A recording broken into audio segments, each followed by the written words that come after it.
Hai, kenalin, aku Aisyah, calon sarjana gizi. Sebagai seorang sarjana gizi, apa sih yang bisa aku lakuin untuk bangsa dan negara? Nah, sebagai seorang sarjana gizi, aku dapat mengedukasi masyarakat mengenai masalah gizi, salah satunya mengenai masalah yang sedang hype seperti stunting. Apa sih sebenarnya stunting itu? Stunting artinya anak yang bertubuh pendek, bukan? Bukannya memang normal jika ada anak yang tinggi dan pendek. Lalu, mengapa stunting harus diwaspadai? Dan bagaimana cara mencegahnya? Menurut WHO, stunting adalah postur tubuh pendek atau sangat pendek berdasarkan panjang atau tinggi badan menurut usia yang kurang dari -2 standar deviasi pada kurva pertumbuhan, atau lebih tepatnya, yaitu berada di bawah garis merah. Dikarenakan kondisi irreversible akibat asupan nutrisi yang tidak adekuat dan atau infeksi yang berulang atau kronis yang terjadi dalam 1000 hari pertama kehidupan. Tidak semua balita pendek itu stunting, tetapi anak yang stunting sudah pasti pendek. Berdasarkan hasil survei status gizi Indonesia tahun 2023, sebanyak 21,6% anak di Indonesia mengalami stunting. Sedangkan di Provinsi Sumatera Barat, anak yang mengalami stunting sebanyak 25,2%. Faktor yang berkontribusi terhadap stunting diantaranya status gizi ibu yang buruk, praktek menyusui dan pemberian makan bayi atau balita yang kurang baik, infeksi, baik yang bergejala ataupun infeksi subklinis yang tidak bergejala, akibat lingkungan yang tidak higienis. 1000 hari pertama kehidupan dihitung dari hari pertama kehamilan hingga anak berusia 2 tahun. Periode ini sangat penting untuk perkembangan tubuh, otak, metabolisme, dan sistem kekebalan tubuh anak.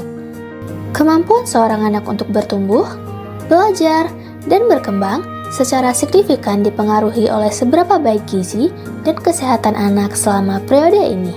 Otak anak-anak dapat menciptakan 1000 sambungan saraf baru setiap detik. Stunting diakibatkan oleh infeksi dan atau kurangnya nutrisi menyebabkan perkembangan otak yang tidak maksimal, sehingga membuat kemampuan kognitif, belajar, maupun ingatan anak menjadi tidak maksimal.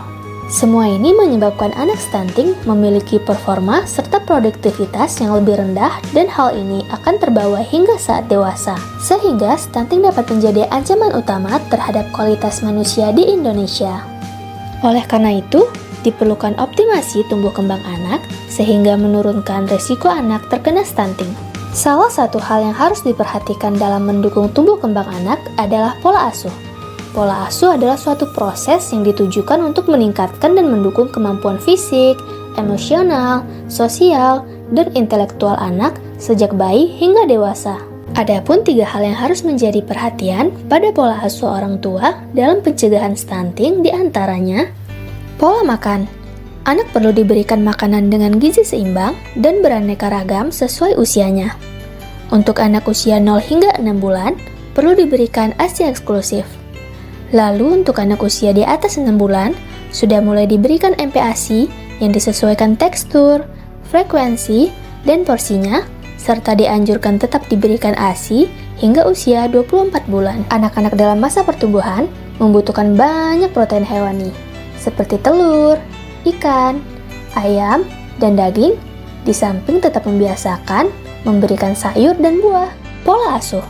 Stunting juga dipengaruhi aspek perilaku orang tua, terutama pada praktek pemberian makan pada bayi dan balita.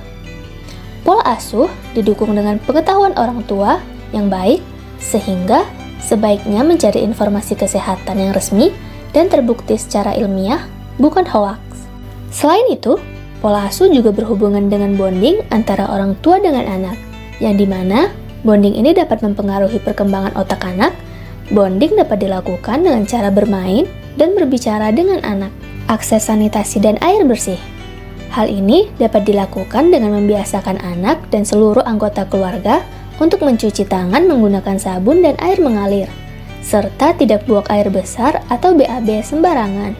Berdasarkan penelitian Ibu Dr. Helmizar SKM Biomed, mengatakan memberikan makanan yang bergizi saja tidak cukup untuk pencegahan stunting. Namun, juga harus diimbangi dengan pola asuh yang baik dari ibu, yakni seperti halnya tradisi menjujai di Minangkabau.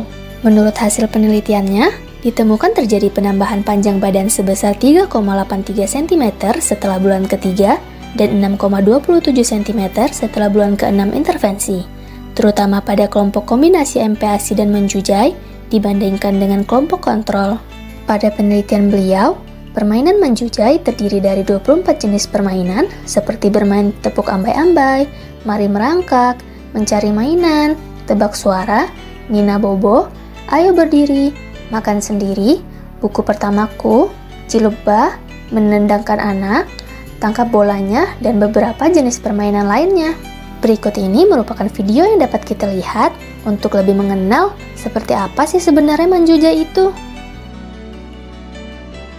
Marangka mola marangka sayang, ambil mainan dakek karanjang, ambil mainan dakek karanjang, tianan santiang dicium sayang, tapua ambai-ambai, dilalang ruku-ruku, bataku anak pandai, diupah Yesus. Ta-ta-ta-ta, Mona baraja malangka, kaki suwok malangka, kaki gidak malangka, Mona baraja malangka surang. Gadang, bola gadang, siapunyo, bola gadang, si Mimi nan punyo. Seperti itulah kegiatan menjujai yang biasa dilakukan oleh masyarakat Minang. Sayangnya, aktivitas menjujai ini sudah mulai ditinggalkan oleh masyarakat Minangkabau. Padahal aktivitas menjujai dapat menjadi aktivitas untuk mendukung optimasi tumbuh kembang anak. Mungkin sekian yang bisa Aisyah sampaikan pada kesempatan kali ini. Sampai jumpa di kesempatan berikutnya. See you!